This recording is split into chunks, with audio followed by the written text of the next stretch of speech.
You ever hear a sound so sharp, so bone deep, you wonder if maybe, just maybe, you've crossed some invisible line in the universe and set off a cosmic alarm? That's the exact thought that crashed through my skull the night my shin met the edge of a steel trash bin at 2:14 a.m. The sound wasn't a thud, it wasn't a clang. It was that wet, marrow-rattling crunch, the kind that shoots straight up your spine and sets every nerve in your body ringing with one simple message: you done messed up. So there I was, lying flat on my back on the driveway, clutching my leg, rolling like a rotisserie chicken. Someone forgot to skewer teeth bared, gasping like a beached fish.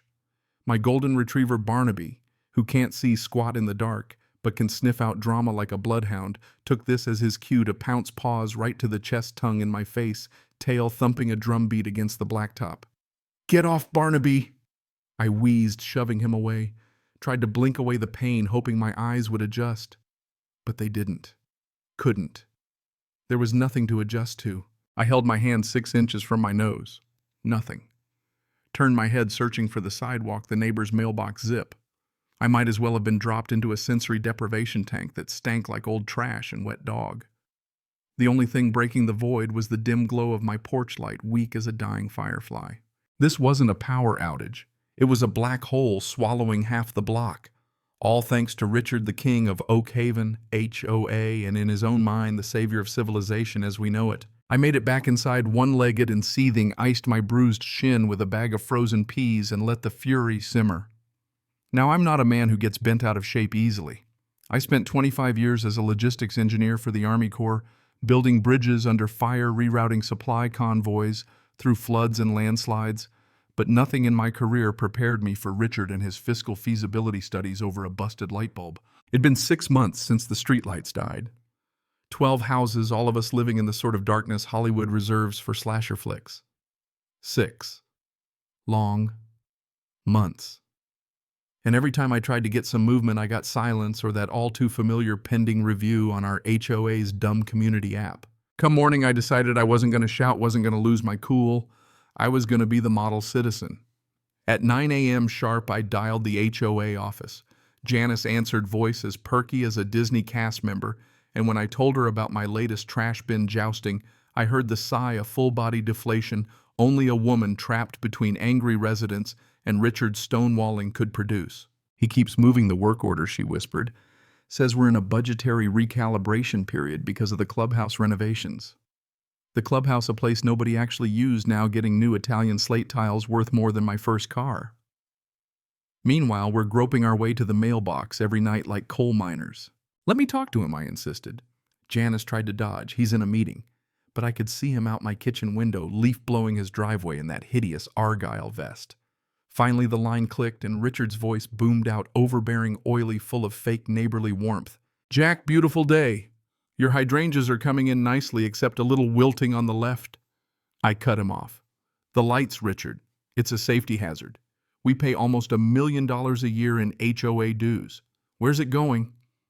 "Why can't we afford a box of bulbs?" He shifted into bureaucrat mode. "It's infrastructure, Jack. Old wiring code compliance contractor quotes. Substantial costs. No one wants a special assessment right before the holidays, do they?" Holidays in July. We went back and forth. When I pushed, he hit me with that phrase, personal responsibility. Maybe I should get a flashlight, install motion sensors, stop expecting the association to hold our hands every time the sun goes down. The nerve. Me, the guy who once routed convoys through a monsoon with a busted radio and a broken axle. He wasn't going to fix the lights. Not now, not until Q4 at the earliest. "Stay safe, Jack," he said. "Grab a flashlight." Then hung up. I didn't lose it right then. I gathered evidence, talked to neighbors, took photos of the blacked-out street, started a petition. Mrs. Gable was afraid to walk Fifi the poodle after dark. Mr. Henderson's daughter had to sprint from her car at midnight, lighting her path with her phone. I built a dossier. Then 3 days later it happened. I was in my garage monkeying with the truck when I heard the scream. Not a horror movie scream, a real raw, scared old lady scream. I bolted into the night flashlight, slicing through the black, and found Mrs. Higgins, 82 years old, lying in the gutter, clutching her hip. Her little dog spinning in panic. She'd missed the curb in the dark. Paramedics came, loaded her up, shook their heads. Second bad fall that week on our street. The red and blue strobes lit up the night, the only decent illumination we'd had in half a year. Richard stood on his porch in a silk robe, arms crossed, staring. Didn't come down, didn't ask if Mrs. Higgins was all right. Just looked annoyed his sleep got interrupted. When my flashlight beam hit him, he gave a half-hearted wave, shrugged, and disappeared. That's when something in me snapped. If Richard wanted personal responsibility, he was about to get a masterclass. I dove into the HOA bylaws, digging for a loophole. That's when I found it historical artifact displays are allowed as long as they're well maintained. A plan began to take shape, one that would make Richard wish he'd just changed the damn bulb. I called Sarge at the military surplus scrapyard 2 hours west. Guy's got more conspiracy theories than teeth, but his collection's the real deal. Asked about that 60-inch General Electric searchlight, the kind they used to spot Nazi bombers in '42. Buddy Sarge said that ain't a toy. That's a portable sun. Perfect. Next I wrangled Mike the contractor for a 10x10 concrete pad double rebar. I said need it to hold some vibrations. Mike didn't ask too many questions, but Richard sure did, clipboard in hand, peering over the fence, grilling me about architectural review forms and liability waivers. I quoted Section 5.3 back at him. Hardscaping under 150 square feet is fair game. Just a historical display, Richard. Nothing to see here. Then came Sparky, best electrician in the county, missing eyebrows, doesn't ask questions. We wired up the monster, thick copper cables, generator tuned, carbon rods loaded. When the sheriff's deputy rolled by, I gave him the Veterans Day historical display story. He smirked. Everyone knew about the blackout. Just keep it safe, Jack, he said. Night fell. The searchlight sat waiting on its slab, humming with potential. I primed the generator, hands trembling, heart hammering. When that engine roared to life, it felt like firing up a locomotive in my backyard. I cranked the light up, struck the arc, and boom, a solid column of light burst out, slicing through the night, igniting every tree, trash can, and patch of sidewalk within a block. Then I aimed it at Richard's bedroom window. The neighborhood came alive. People spilled onto lawns. Kids made shadow puppets. Mrs. Gable wept with joy. I can finally see my hydrangeas. Richard, meanwhile, burst out of his front door in a silk robe and sailboat boxers, pillow over his head, screaming, "Turn it off. I'm blind. I can see my own skeleton." Evening. Richard, I called, just testing my new security system, personal responsibility and all. Neighbors laughed, cheered. Mike the plumber almost split his side laughing. Richard, in a panic, called the cops.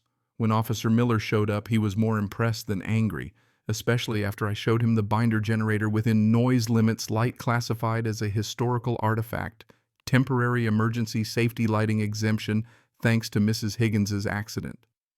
Richard sputtered, threatened lawsuits, invoked the Geneva Convention.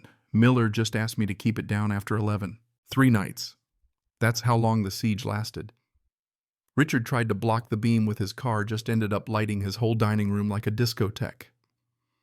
The rest of us, we had a ball, barbecues on the lawn, kids playing, Mrs. Gable bringing me a casserole in gratitude.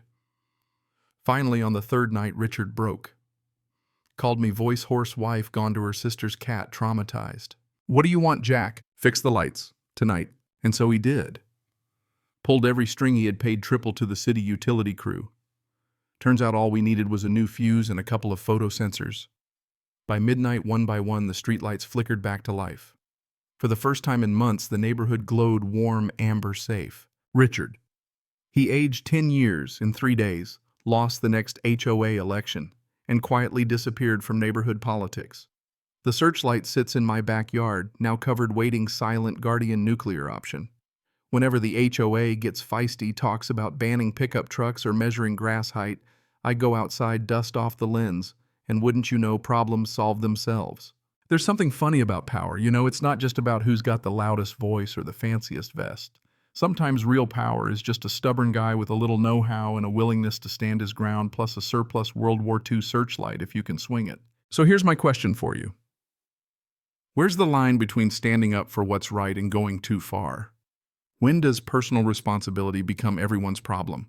And honestly, if you'd been in my shoes, would you have fired up the sun? Drop your thoughts below, share your wildest HOA story, or tell me what's the pettiest thing you ever did for justice. Let's see whose neighborhood drama really shines.